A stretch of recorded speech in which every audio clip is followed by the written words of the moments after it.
my name's Sam and this is my story. I was born in '79 in a lovely place called Betrayal, and it was different in them times. It was lovely. You could go out in nature. We camped a lot. I went to like 12 different schools as a kid, so I met a lot of like little friends. We used to go to my grandma and granddad's, and my grandma and granddad loved me.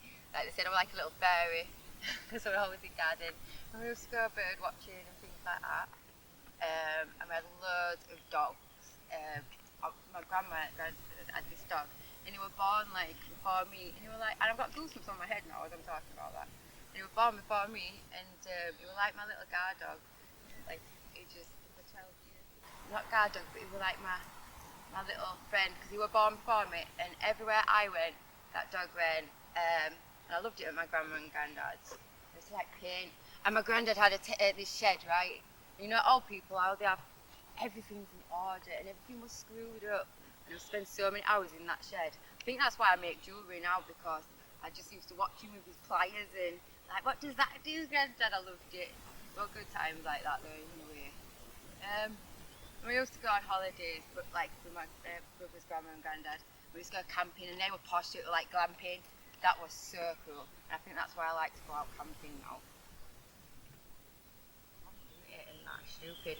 So like they could make me give them their money, and I was a shit drug addict. I swear I was so bad at being a drug addict, because I hated it. And if I didn't get money, I'd just go about.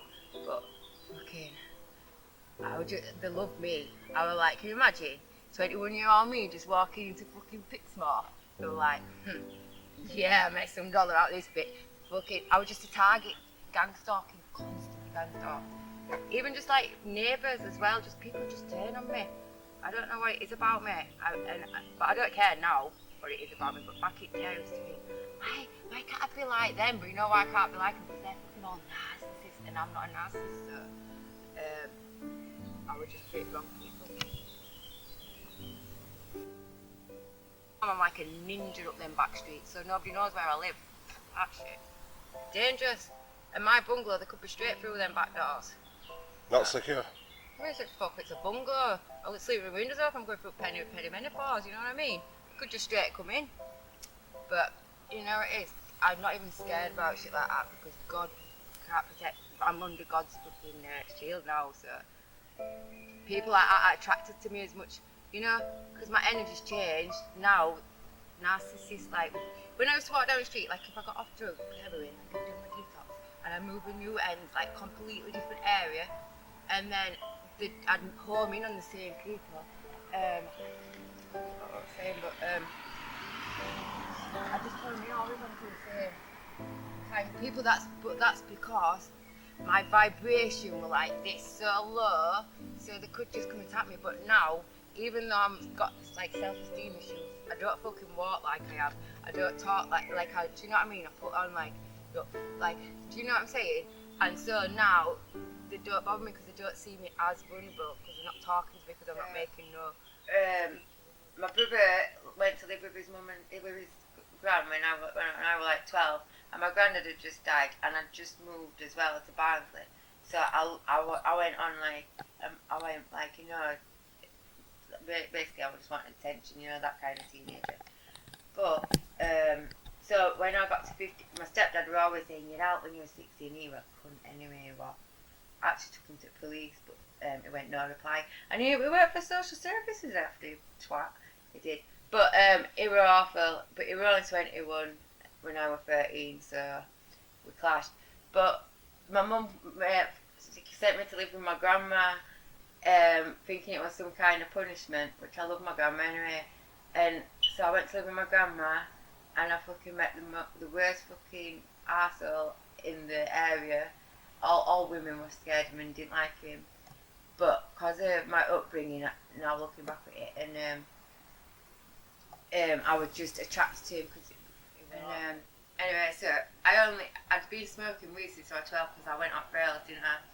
And so I only smoked weed. I'd done pill, like used to go to raves and that, and MC and that's for about. Anyway, this lad, I used to see him drink it. I used to My grandma used to go to sleep and I'd climb out the window every night and I'd go and meet him, and I used to think he was so fucking cool. He would vile as well, but at the time I thought it was so cool with an attachment issue. And he used to drink out this bottle, and I know it's stupid because I knew what the methadone was, and I knew that he was on heroin. Anyway, one night I fell to sleep at his when I was supposed to sneak back home to my grandma's before it got light, and I fell asleep and the next thing I woke up and my grandma banging on the door. Anyway, when I finally went home, she was worried out of her mind, and I was doing a course in Barnsley, so she wanted me to go do that at college, and so she, instead of going there, I went and met him, and in that one weekend, we ended up getting a 3-bedroom house together, and he said that he got some cannabis oil, because I love my weed and that, and he put it on fire. I said, and I had a bit. He says, "No, I promise you." Anyway, I said, "That is not cannabis," and I started spewing my rocks up, and he said, "No, I know, it's not. No, it's not." He says, "It's heroin, but I didn't want to tell you that because everybody says that you get dickhead. Everybody said." Everybody tries to scare you saying that you get addicted, but you don't. 6 months later, I went and stayed at my mum's, and my little baby brother had been born, and I was in the same room with him. I thought I was dying. I didn't know what the hell were up me. I went back. I says, "I'm really ill. I don't know." He says, "Go get a tenner off your mum." And that way, I knew I was fucked. And he was vile. He used to burn me with cigarettes. He used to bite my finger ends. He used to sit on me and spit in my face. And he'd go me down like that, and I'd be going, "Get off me, I'm going to be sick." And once I did actually be sick on him, but that gave me more of a beating. But he was a piece of shit. 10 years after that, I went to town centre in Wakefield, and he got another young girl that just had the same energy and aura of fucking desperation as I did. She got kids, and I thought, this piece of shit. Yeah, I know we've been for quite a while. It was nasty. He used to lock me in the house. And I can remember once escaping in the fucking night running through where it was. And looking back, I could knock shit out of him now. In fact, I'd love to. But I can't. I've got to have good energy on it nowadays. But yeah, it was awful. And then I just moved on to next, just like that. Fucking some vile people. Because I used to think, and this is bad, but I used to think, if I go out at people like him, it was awful. He used to foam at my mouth, he fucking stunk, he was just vile. But my image about myself as a stepdaughter was that bad. I used to think, oh god, I just forgot what I was saying, and yeah, it was just cool, it was awful. But,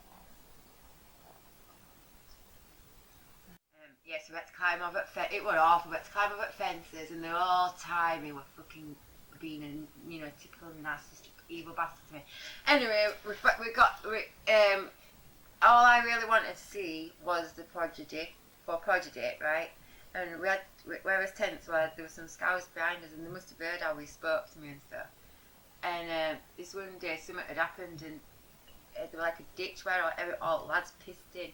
So all these scouts were looking to see what was going on.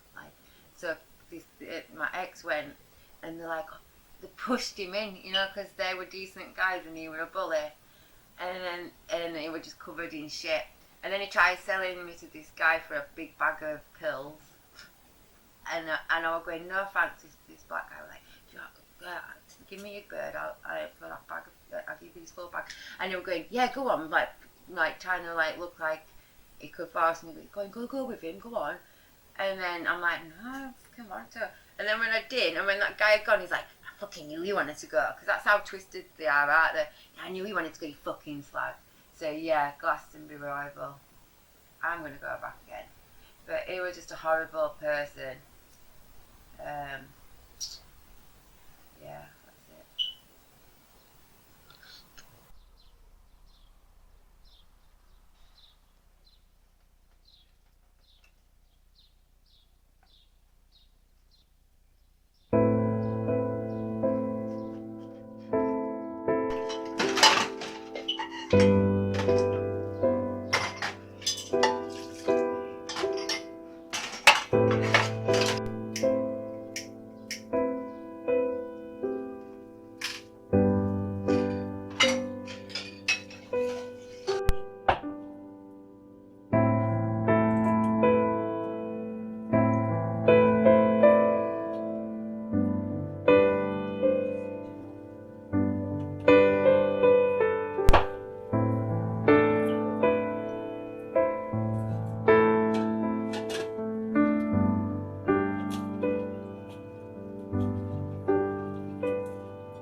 had enough of this place. I've had enough of human beings. Everybody's after something, and if they're not, they're very rarely about. Fucking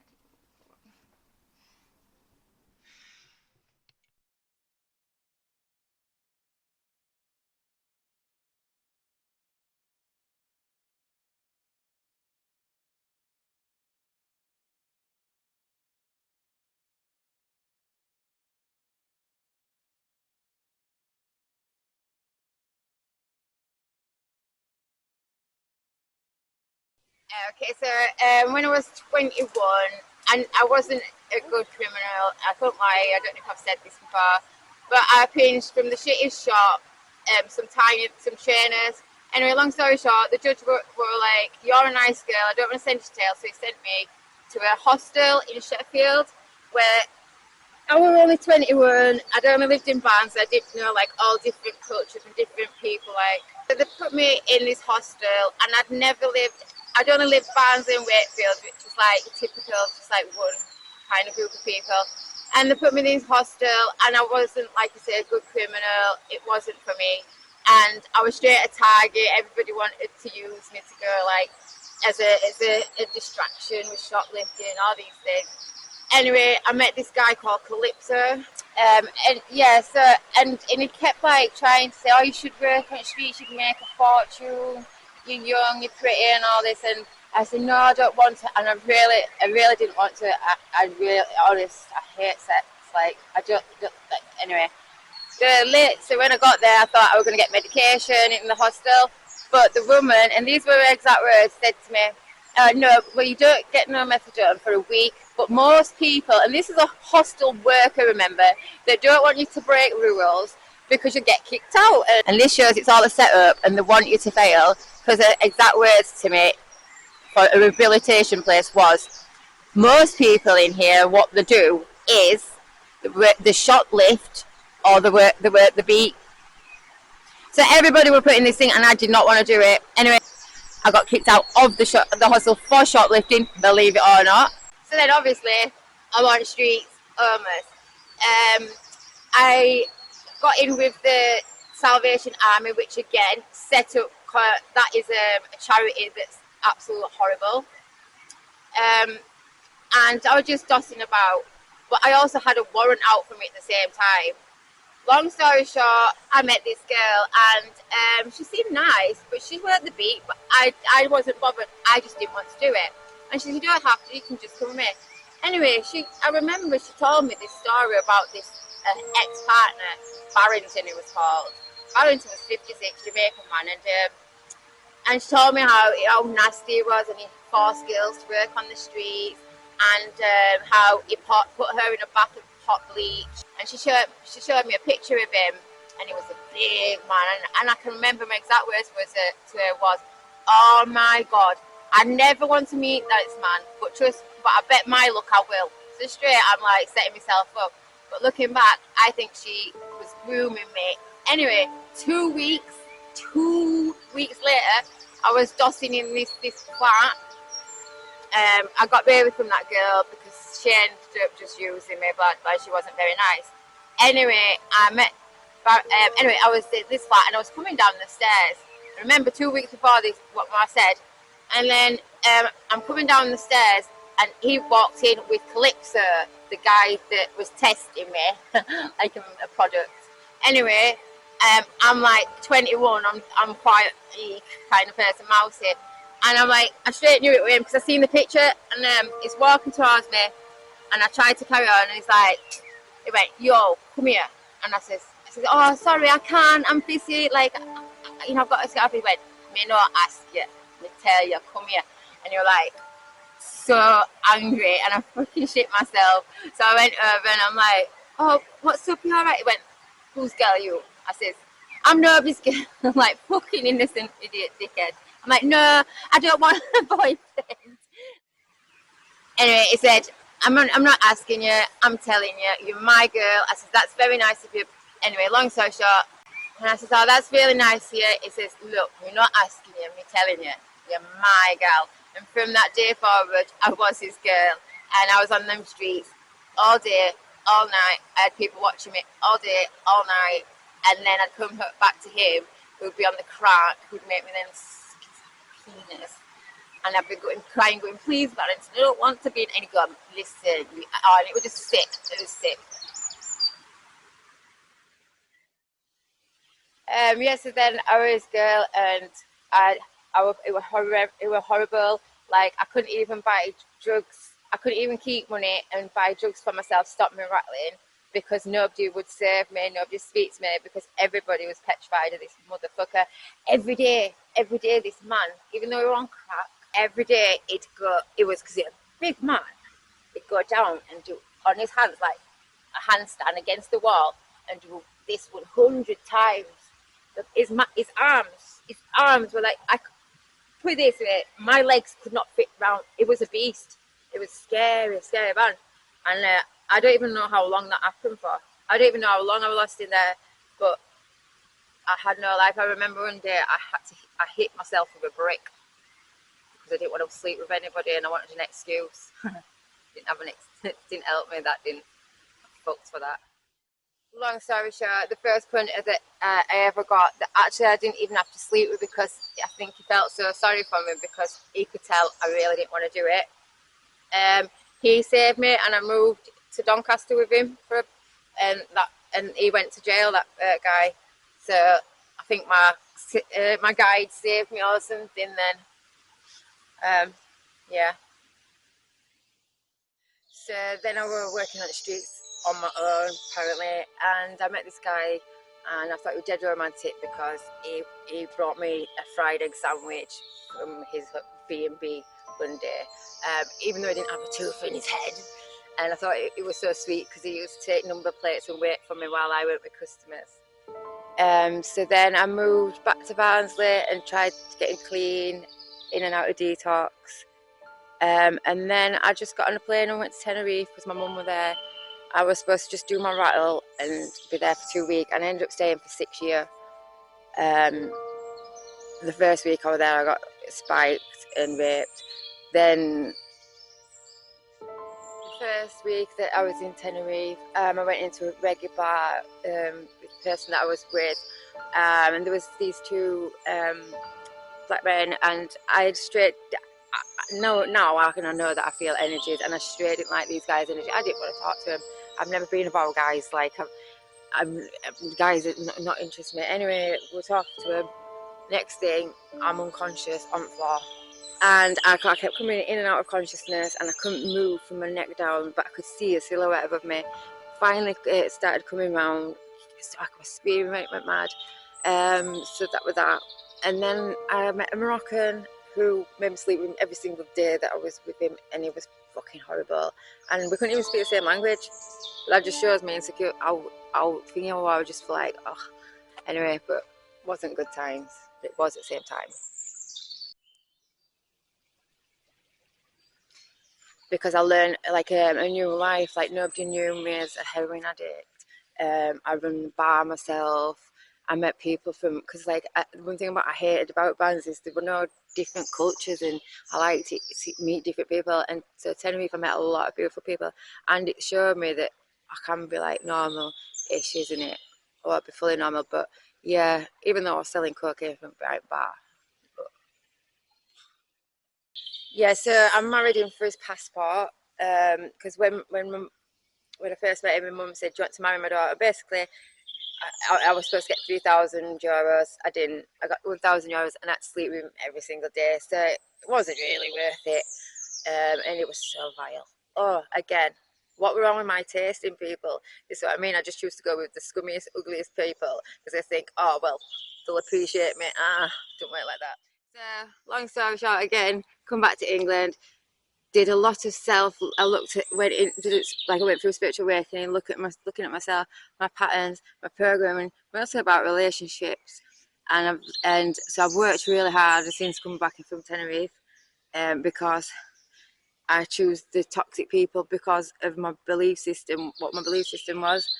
So now I try and have a peaceful life on my own, and I'm just constantly trying to heal, and be the best person I can be.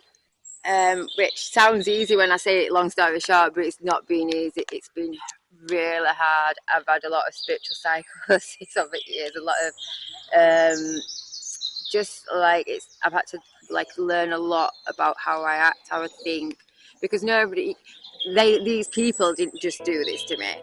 I put myself there. I believed that this was all acceptable, whereas now I know it isn't, and I try my best. Like I try and help and tell people, like especially my nieces and their friends, like don't put up with this shit. Don't put up with any fucking bullshit. Nobody should touch you. Nobody owns you.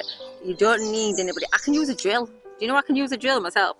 Listen, point being, I thought I couldn't live on this planet. The amount of time I thought, there's no point in being like, oh, yeah, you can.